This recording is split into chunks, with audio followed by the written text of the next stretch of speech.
Hello, good evening mga kapagsiw. Alam niyo naman ngayon tag-init, mainit masyado, malinsangan. Kaya eto, nag-wear tayo ngayon ng medyo kikay kasi parang fresco.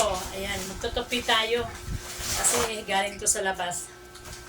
Tupiin natin to. Alam niyo mga kapagsiw, alam niyo ba, minsan no, may ikukwento lang ako sa inyo. Na-experience na rin siguro nyo to. Dahil lagi itong na-experience sa mga mag-aasawa. Meron akong kaibigan na taga-amin, kababayan ko, na nag-asawa na siya. Pero, hindi siya pinalad sa kanyang pag-aasawa. Dahil, yung kanyang napang-asawa ay hindi naman ganun talaga na, ubaga, kung sa bagay, walang perfect naman na tao, di ba? Pero, iba talaga yung sanang makakuha ka ng taong medyo kahit paano marunong umunawa, marunong umintindi, marunong lahat kung anong mayroon ka. Marunong silang mag-isip kung ano talaga yung para sa inyong dalawa.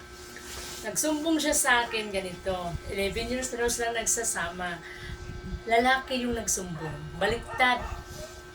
Tapos sabi niya, hiwalay siya sa asawa noon, mayroon siyang 2 anak. Ngayon, yung anak niyang 2, lagi daw sinasaktan ng kanyang pinakasamang babae. Yun pala, lagi daw lasing.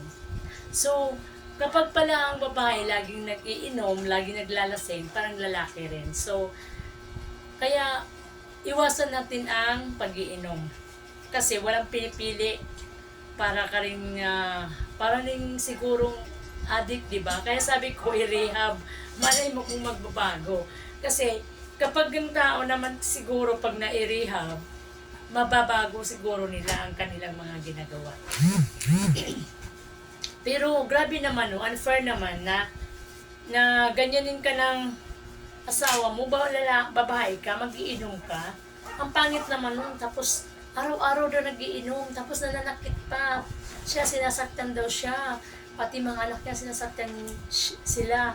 Kaya ang gusto niya, iwanan.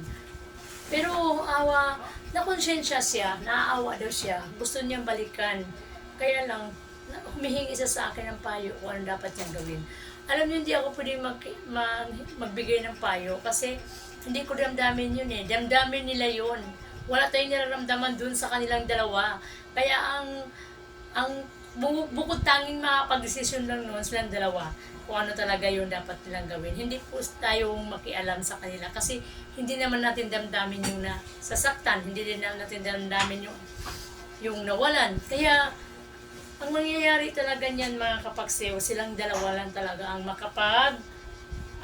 ayos doon sa kanilang problema.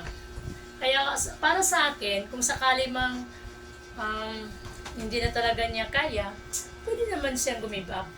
Dahil tao lang tayo eh. Hindi naman tayo perfecto. Di ba mga kapagsew? Tama po ba ako? Kaya, paki-komento na lang po. Thank you very much for watching. Yun ay pampamilyang problema.